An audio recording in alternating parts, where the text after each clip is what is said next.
is The Polar Express. This was always one of my favorite books as a little kid because I loved the illustrations, and I'm excited to share it with you today. So, The Polar Express.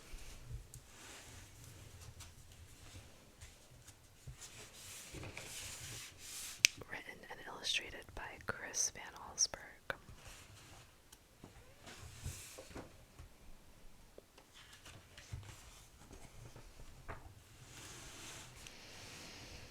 You see that? Okay.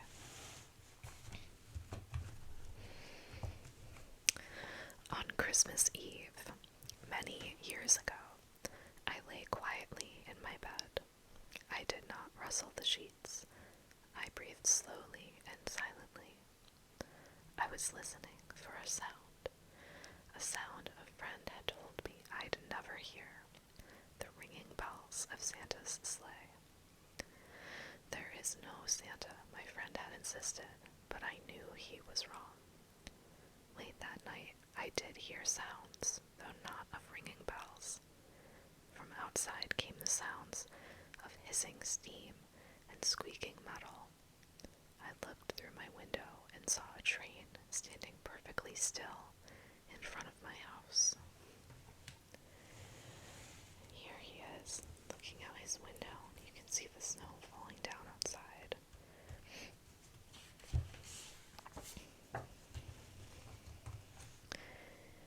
It was wrapped in an apron of steam. Snowflakes fell lightly around it. A conductor stood at the open door of one of the cars. He took a large pocket watch from his vest, then looked up at my window. I put on my slippers and robe. I tiptoed downstairs and out the door. All aboard, the conductor cried out. I ran up to him. Well, he said, "Are you coming?" "Where?" I asked.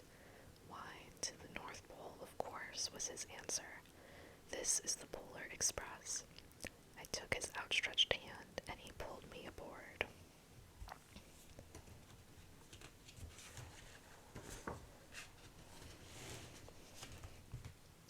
The train was filled with other children, all in their pajamas and nightgowns. We sang Christmas carols and ate candies with nougat centers as white as snow. We drank hot cocoa as thick and rich as melted chocolate bars.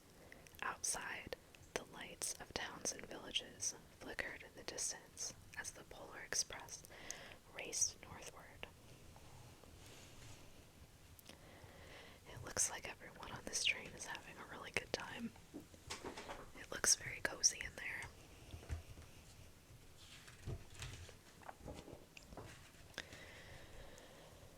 Soon, there were no more lights to be seen. We traveled through cold, dark forests where lean wolves roamed and white-tailed rabbits hid from our train as it thundered through the quiet wilderness. I love this picture. It really, to me, makes you feel like you're in the cold, dark forest. It's so moody, but it's so beautiful.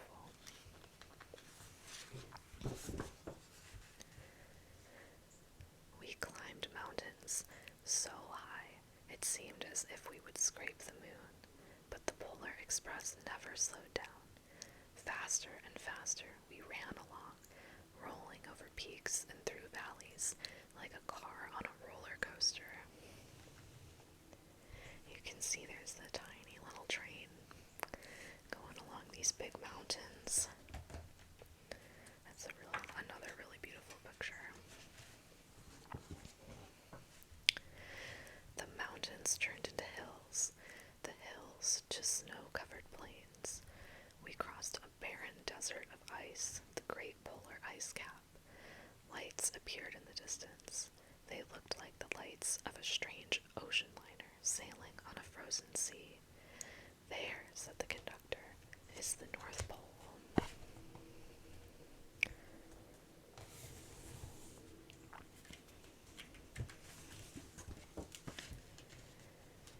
The North Pole. It was a huge city standing alone at the top of the world. every Christmas toy was made. At first we saw no elves. They are gathering at the center of the city, the conductor told us. That is where Santa will give the first gift of Christmas. Who receives the first gift, we all asked. The conductor answered, he will choose one of you.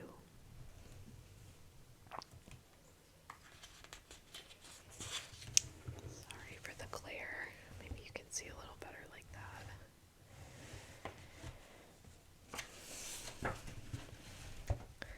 Look, shouted one of the children, the elves. Outside we saw hundreds of elves. As our train drew closer to the center of the North Pole, we slowed to a crawl. So crowded were the streets with Santa's helpers. When the Polar Express could go no farther, we stopped and the conductor let us outside. You can see all the elves gathering.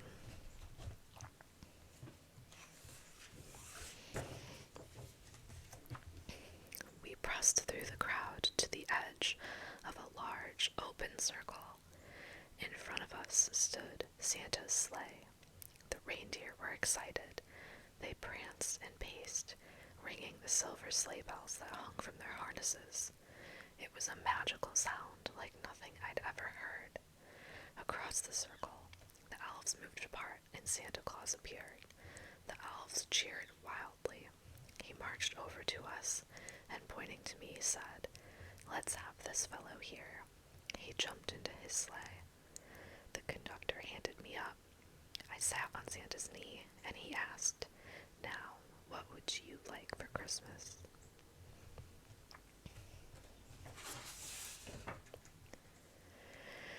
I knew that I could have any gift I could imagine, but the thing I wanted most for Christmas was not inside Santa's giant bag. What I wanted, more than anything, was one silver bell from Santa's sleigh. When I asked, Santa smiled. Then he gave me a hug and told an elf to cut a bell from a reindeer's harness. The elf tossed it up to Santa. He stood, holding the bell high above him, and called out, "The first gift of Christmas."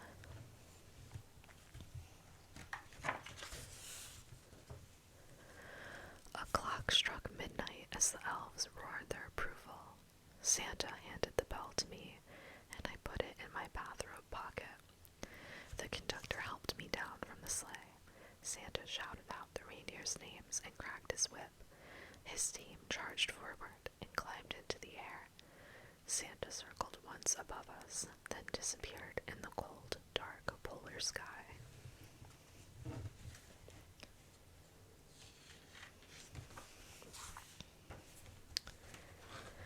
As soon as we were back inside the Polar Express, the other children asked to see the bell. I reached into my pocket, but the only thing I felt was a hole. I had lost the silver bell from Santa Claus's sleigh. "Let's hurry outside and look for it," one of the children said, but the train gave a sudden lurch and started moving. We were on our way home.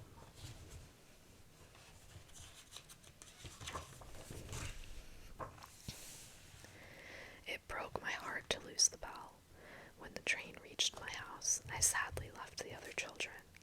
I stood at my doorway and waved goodbye. The conductor said something from the moving train, but I couldn't hear him. "What?" I yelled out. He cupped his hands around his mouth. "Merry Christmas," he shouted. The Polar Express let out a loud blast from its whistle and sped away.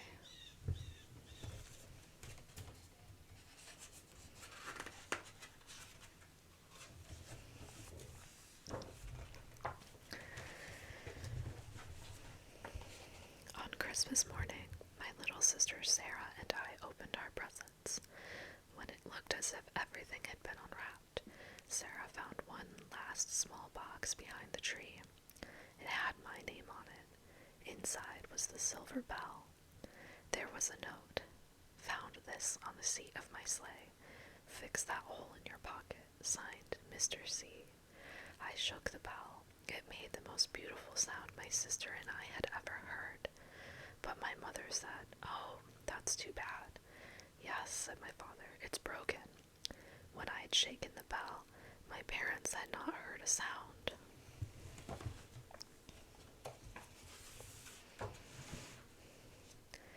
At one time, most of my friends could hear the bell, but as years passed, it fell silent for all of them. Even Sarah found one Christmas that she could no longer hear its sweet sound. Though I've grown old, the bell still rings for me, as it does for all who truly believe.